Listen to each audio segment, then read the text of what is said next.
one day we'll be perfectly equipped to access all of our human knowledge directly from a chip implanted into our brains. They believe that the exponential rise in computing power will continue to a point where machines will become as smart as people. How will this change come about, and what will it mean to all of us? Mr. Anil Kumar's keynote address revolves around a similar topic. I now invite Mr. Kumar, who is the Regional Director at Nuance Communications, to kindly come to the stage and deliver his keynote address on the evolving man-machine interface. A round of applause, please. Good morning. We do tend to use our devices a lot.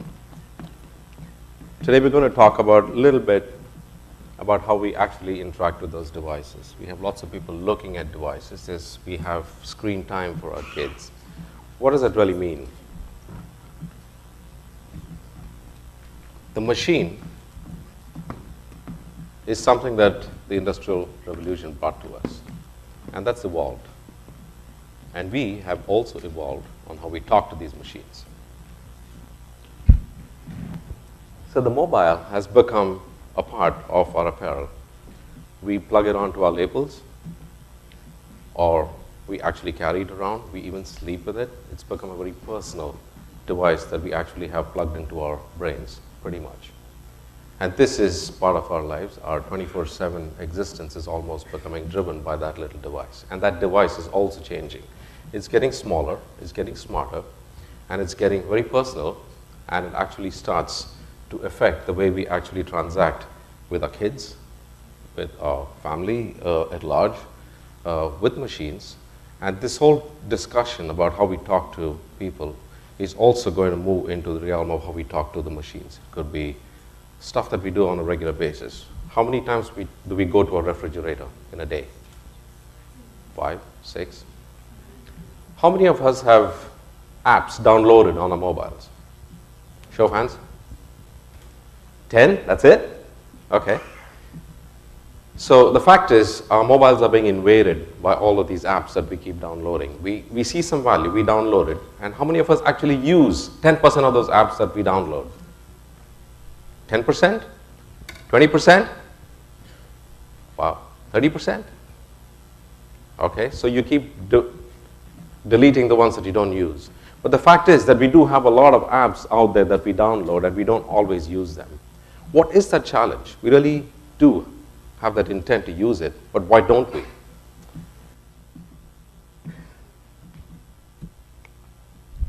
Connectivity has changed. We are pretty much connected all the time. So it could be we wake up in the morning, we probably look at our device and see what our meetings for the day are. We set up meetings, we actually use our fingers a lot, we actually swipe. Have you used the swipe keyboard? That's on the latest iOS 8. I think Galaxy's had it for a while. So we even start to change the way we actually interact with that device. The glass industry actually changed a lot of how we actually talk to our cell phones. Touch-sensitive glass has made it a very different input. So the whole input concept also is evolving and changing, but how human is it? When did we learn to actually type? Show of hands. 15 to 20 years old? 25? Well, I started in my 20s for the first time. It wasn't the most intuitive, and I didn't know how to type. ASDF, semicolon, LKJ, in a typing institute was what I was taught. That wasn't intuitive to how I actually communicated with the machine. And I remember the guy, I hated that typewriter, manual typewriter. And he said, you have to understand the psychology of the machine. I said, this dumb machine, the psychology of the machine? Give me a break. So, but the fact is, there is a psychology, and that psyche is actually being implanted in our brains, and this is how we talk to machines henceforth. Since when? Why do we actually have to type to talk to my little phone? Try doing that on your Apple Watch or your Samsung Gear. Anyone tried typing on a watch? Not the most intuitive experience.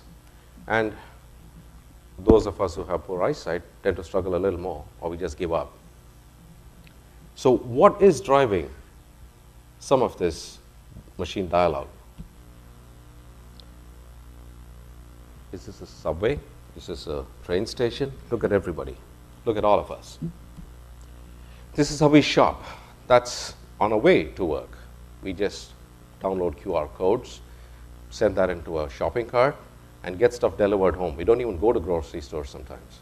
That's changing the way we actually shop. The shopping experience that we all talk about in Dubai is the shopping capital of the world sometimes, some people call it, but we're going to shop differently. How many of us actually do online transactions? How many of us shop online? Quite a few of us. There you go. There you go. Selfies galore. What has Instagram done to our lives? We just have this impulsive habit to share our mugshots all over the planet in seconds. That's kids for us today. Hello, where are you? I'm lost. I'm in that device, Dad. Texting while driving, right? This is a classroom, and this is a pretty well-packed classroom, but the global classroom is all about connecting to content, to learning habits that we have acquired over the years, but the kids are not really ascribing to that particular sense of habit. They just go anywhere, they just Google stuff, or they just get stuff from friends. The peer groups actually drive a lot of the learning.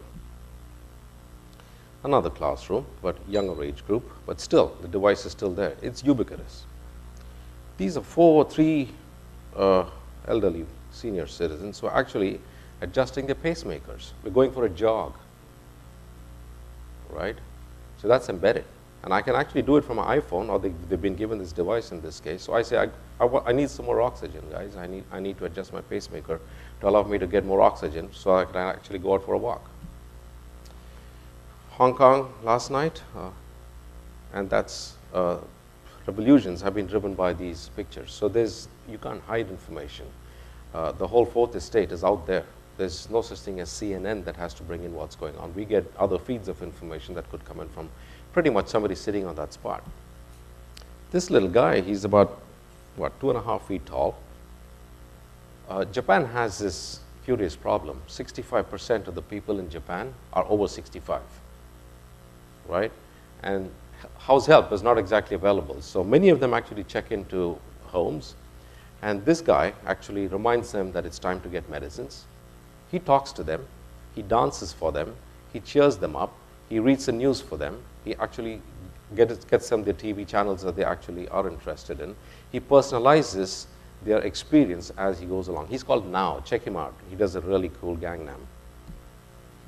And that's our living room today, glued to various machines, devices. We're staring at them all along. But we're super connected, we're hyper connected, we're connected all the time to multiple devices, and this pretty much is our life today, right? And then we actually have to take a de-stress break to get away from that device, and we still keep it on. So that's the living room experience, a nice family experience, but guess what she's up to? She's watching television, she's talking on the phone, surfing the web, all at the same time. What's she up to? Listening to music, reading a magazine, texting a friend. Texting a friend. Well, she's supposed to be also watching TV. Maybe she could add that if she wasn't texting. She's looking at that screen. Somebody's always looking at a screen all the time, and this is very much part of what we do. It's not just about staring at screens, but we're shifting from screen to screen, or we're watching 3 or 4 screens all the time. As consumers, before we become technologists, entrepreneurs, app users, app developers, etc., we are customers. We're constantly device switching. We start an airline booking on while we're at office, so we just go onto the web, start planning, and I go to Emirates.com, start my travel, and then I get a call, and then before I know it, that's the end of the experience, and I start all over again. It doesn't need to be that way. I could switch to my smartphone, go shopping, and switch it back to while I'm in my car. I could call up my refrigerator if I like and just say, guys, I'm on my way. I'm just going past Spinneys.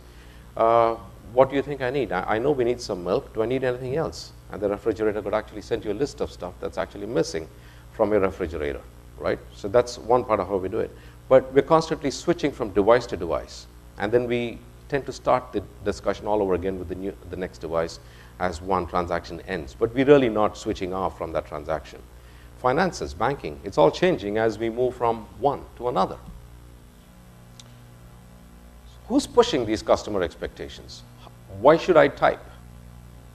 So this gentleman called Steve Jobs, overnight, he acquired he acquired Siri.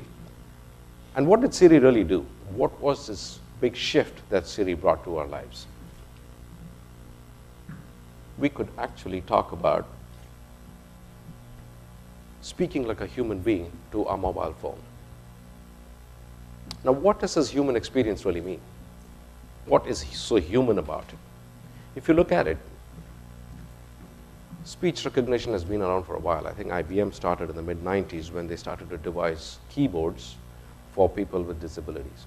But that's come a long way. What is natural language understanding that makes us so human?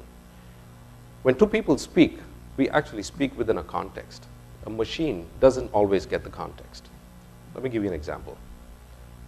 When we talk to, let's say, Google, we say, weather in the UK. That's how we get the weather report. That's one way to get it. So we are driven by keyword search. That's, again, something that's been embedded on how we should search for information. Google set the standard on that one. Pretty high standard. And great input that comes. We get a whole bunch of blue links, maybe 50,000 if you type something like weather in London, right? Try doing this. I'm packing my bags, I'm going to London, I'll be there tomorrow. Should I be packing this umbrella? Have you tried that on Google? Expedia.com, cheap umbrellas, cheap hotels, that's what comes up. Because it's all driven by keywords. But if you ask a buddy, if you ask your wife, you ask a friend, hey buddy, I'm landing tomorrow, what do you think I should do? Should I be packing an umbrella? It's 14 degrees and drizzling, maybe you might as well pack it. And it's raining here anyway, so you pack one. So what is the difference between the keyword and connecting the dots between how a human actually understands that question? Is that contextual understanding of what exactly you implied when you were asking the question, right? So weather.com is probably one way to get the answer, but what if you could just ask? And that's the shift that Steve Jobs brought to us with Siri. How many of you use Samsung Gestures voice? Yeah, a few of us are beginning to get there. We're beginning to play with this little toy. Siri started with everybody having, will you marry me, Siri? Will you come on a date with me, Siri? Kind of interactions with Siri. The persona of Siri kind of caught our imagination. So we personalized that and actually started talking to Siri like we would to another person. And that whole experience is now becoming more personal. It's more personal, more intuitive. And we get to a point where we start talking to our TVs. That's the next frontier. I'm watching an ad. There's Emirates Holidays ad that comes up, flight to Croatia. And I say, I must go and Google that and try that trip. And then things take over, and I've forgotten all about it. So what if I could just say, TV, take me to that Croatia ad on Denata, and your smart TV could actually bring you that ad. That web page which says, Dubai, Croatia, return, or it could ask you a question, are you flying to do you want to take a stop somewhere else, and then the whole holiday experience starts. And then before the ad is over, you actually click through and said, send me a package. So you could actually interact live with your TV if you wanted to. And that's the kind of experience that your TV will provide you. The connected car, everybody's talking about it. It's a complex device, or it could be a really simple one. The interface could be very different. So the Ford Focus, we had Bill Clinton talking to us on one of our meetings, and he said he was introduced to a talking car when his gardener actually got a Ford Focus for the first time. He hadn't interacted with a connected car. So what are we really looking for? Now we bank, we work with our telcos, we work with our governments. All we're looking for is, when does my passport expire? When does my Emirates ID expire? I'd like to ask that question and get a straight answer, 25th of July 2018. That's the answer I would expect, and that's what I can give you. But there are so many services that we have out there. So how are we going to talk? How is this whole interaction going to happen? And it's all about making it easy. I can get the information. I can go to the Emirates, one of the sites, Google it and find it. But how do we make that whole experience easy? That's what it's all about. Easy actually does translate to revenue. It doesn't translate to loyalty. So the whole customer experience score that people are actually talking about, they talked about CSATs, which is customer satisfaction surveys, then it moved to NPS scores, the Bain index of the customer experience, as now moving into how easy is it. Don't complicate things, guys. Just make it easy for your customer. They'll stick with you. So what we are talking about is two things that can make life a lot easier. One is when we start talking to device, we have all the problems of security, and is this guy really ill, or is this somebody else acting as him trying to figure out his bank balance or how many miles he has on Emirates. That's not the discussion really. All we want to know, who is this guy? So not too long ago we carried keys. We still do. We open our doors, and that's a physical device. Sometimes we forget the keys, or somebody else picks up the keys and goes and opens the door. So that's a physical challenge that we have.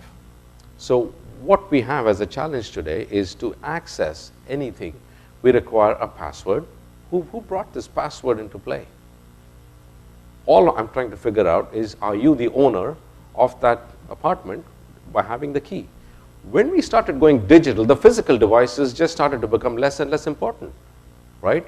96% of banking transactions today are actually an online or a telephone experience. Contact centers, they became the center of the universe. And how wonderful is this contact center today? Everybody loves the contact center experience. You're introduced to the numbers 0 and 9. For the last 25 years, we've been hitting numbers between 2, 3, touch this for this. So your call is very important to us. Just hang in there while I figure out what to do with you. And you actually are trying to figure out where to navigate that whole experience to get to one agent who's going to give me a simple answer. How rich am I? Or how poor am I? That's sad. And we call this mass banking. What? Well, you got an account number. You're beginning to sound like a criminal now. You got an account number, and we will tell you how to work with me. If you want to work with me as a bank, you put your money in my bank, and then I tell you how you go and stand in line, take a token, and sit there and look at that TV screen for the next 20 minutes while I dispense your money, right? That's kind of unfair. It's my money in the first place. You don't tell me how I should get my money back, right? It's my money.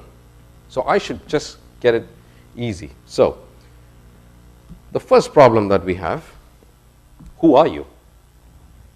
When we log into an app, the fat finger syndrome on a mobile app, 91% of mobile app password entries are right. So what is a password? Password is just trying to figure out, is that you? So we have to remember grandmother's second name, or first car, all kinds of stuff. Sarah Palin actually sued Yahoo for her password being hacked. You heard that story? Well, she tried suing Yahoo. Yahoo called her up and said, Sarah, you have 3 clues that actually help you remember your password, right? One is your pet's name, the city that you were born in, and your first car, I think. They said page 21 of your book actually gives out the city you were born in. Page 47 says your pet's name. So you weren't really hacked. It was social engineering, and we give away. Mashreq Bank actually painted all of their offices to this real new look branding, and they got tons of calls saying, why did you paint your offices? So the new branding, look, don't you like it? No, my ATM pin was written right next to the ATM, right? So stuff like that keeps happening. So the password is this elusive thing that we have to remember. We have about between 32 and 48 passwords. Like it or not, you've got to live with that phenomenon. It's you. So it's not what you carry, the physical aspect. It's what you remember is what becomes your password. But really, a biometric really helps. Your iris, your fingerprint. But how accurate are those? And they're actually useless when it comes to a digital world. It's at the end of a telephone line or a web experience. Problems with passwords. I think, how many people love passwords? How many people remember every password you ever had and change it every 3 months and still remember it? You do.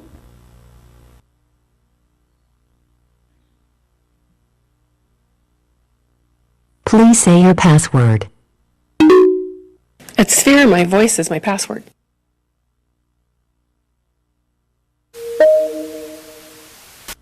It could be as simple as that.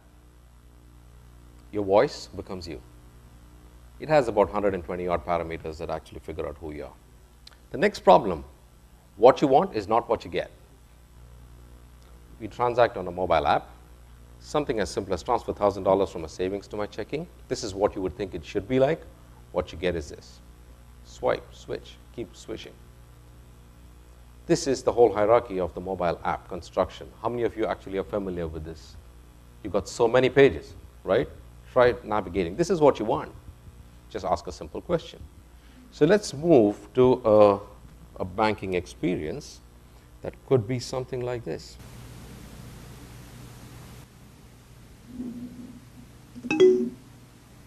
Find the nearest ATM. Here are the closest ATMs.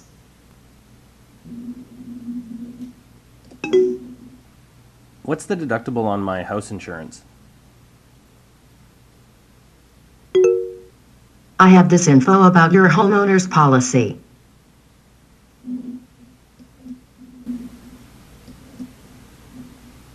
It's multimodal. It doesn't have to be voice alone, but these are the most commonly used transactions that you actually transact. You'll need to call about that. Here's how. So this could go on and on, but you could get very... How much did I spend last month? Similar. I'd like to book a round-trip ticket to Montreal. I need to leave by February 7th, but I can travel any weekday in the morning. What do you have available in economy? Hello, Dan. Where will you be traveling from? San Francisco. When would you like to return? 1 week later. Right. So that could be your flight experience. And the examples go on. So we actually could have a dialogue with your web page. So web pages are fairly static today. You could actually enliven it, just have a natural conversation with the web. But look at every possibility that we actually have in front of us. Screens, dishwashers, washing machines, photocopiers, printers, the watches, our morning alarms. Mr. Theodore Twombly, welcome to the world's first artificially intelligent operating system. Thank you. Please wait as your operating system is initiated. Hello, I'm here. Hi. Hi, I'm Samantha.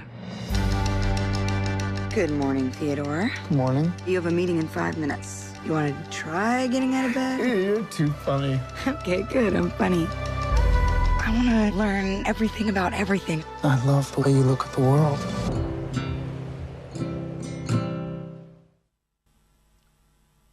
Those are the possibilities.